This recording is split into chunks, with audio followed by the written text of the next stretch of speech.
यहाँ पे हमारे जो माननीय राज साहब हमारे यहाँ पे जैसे जो कोर्ट होते हैं, कोर्ट में हमारी एक जो है डिस्ट्रिक्ट लेवल पे एक संस्था है, डिस्ट्रिक्ट लीगल सर्विस अथॉरिटी, जिसका काम होता है ऐसे व्यक्तियों के लिए न्याय देना जो किसी भी कारण से वकील नहीं रख सकते अपने लिए, या निर्धन है, या गरीब है, या उनके पास पैसे नहीं है, तो न्यायालय में उनके लिए पैरवी करने के लिए हमारे यहाँ से निःशुल्क अधिवक्ता उपलब्ध कराया जाता है।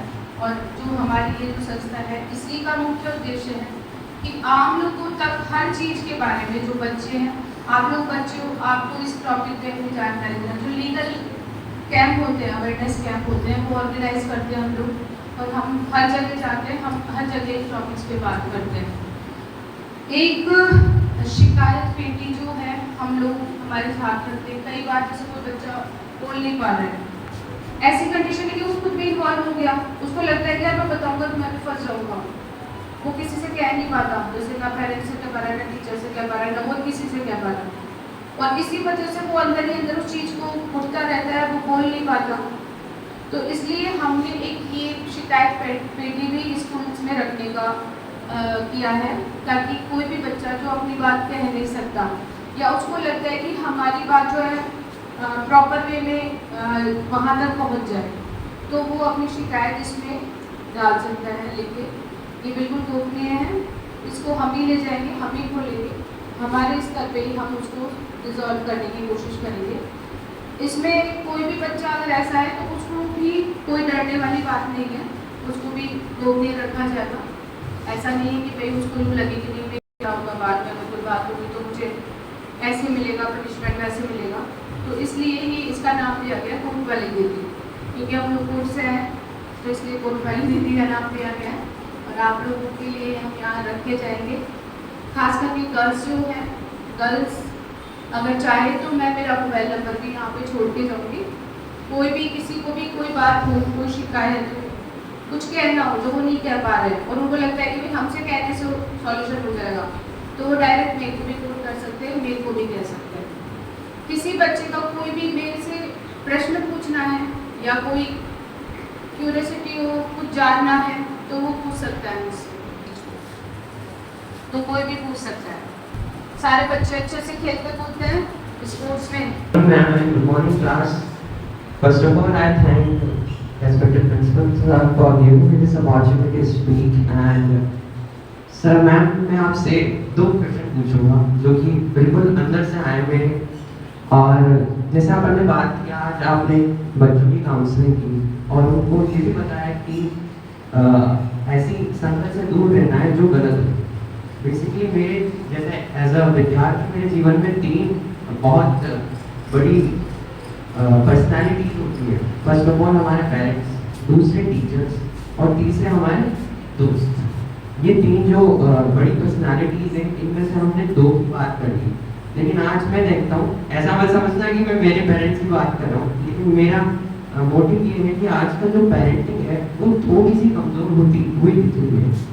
मैं ये इसलिए कह रहा हूँ क्योंकि मैं जिन लोगों के साथ, मेरे दोस्तों के साथ बैठता हूँ, उनके जो व्यवहार है बेसिकली वो मुझे ऐसा लगता है कि पेरेंटिंग कमज़ोर है, जो उनकी भी काउंसलिंग करनी चाहिए आपको। जैसे पेरेंट्स हैं, आजकल ज़्यादातर बच्चा गाड़ी से आता है, सही बात नहीं। मेरे बेसिकली अगर आप अंडर एज है तो आपको गाड़ी के हाथ में नहीं लगाना चाहिए, मैं भी नहीं लगाता, क्योंकि मेरे पेरेंट्स मुझे लगाने भी नहीं देते।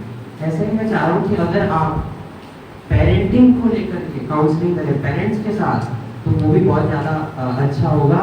और मेरा दूसरा प्रश्न ये है कि मैम आप इस बड़े अहदे पर हैं, तो आप एक ऐसा फॉर्मूला हमें बताएं कि कैसे जीवन में आप आगे बढ़ सकते हैं।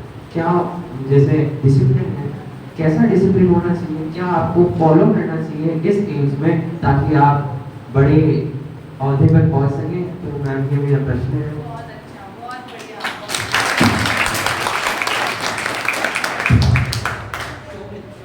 शोभित, बहुत अच्छा क्वेश्चन पूछा है और बहुत ही प्रैक्टिकल है। उन्होंने कहा पेरेंटिंग वाला, वो बिल्कुल मैं सहमत हूँ इस चीज़ से, क्योंकि हम लोग कहीं ना कहीं हमारे बच्चों पे प्रॉपर ध्यान नहीं दे पा रहे। कारण बहुत कुछ हो सकते हैं। अब मैं जॉब में हूँ, हमारी जिम्मेदारियाँ बहुत बड़ी होती हैं। हमें सुबह निकलना है, शाम को हमका हमारा पता नहीं कब घर जा रहे हैं, कब आ रहे हैं।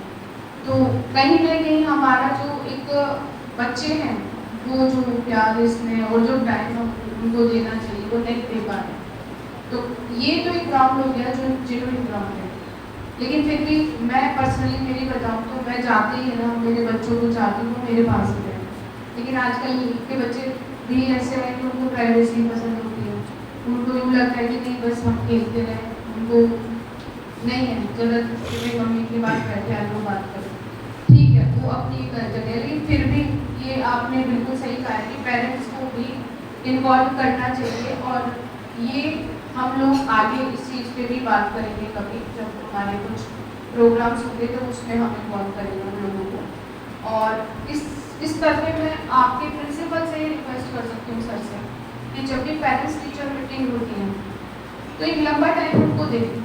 यूँ नहीं कि सिर्फ फॉर्मेलिटी करनी है कि भाई आए आपकी मार्कशीट ली और चलो जी क्या हुआ क्या नहीं। आपके बच्चों के जो स्कूल में क्या बिहेवियर है, आगे क्या है, पीछे क्या है, क्या सोच है, पढ़ाई में कैसा है, आउटसाइडरों से कैसा उसका व्यवहार है, सारी चीज़ें डिस्कस करें।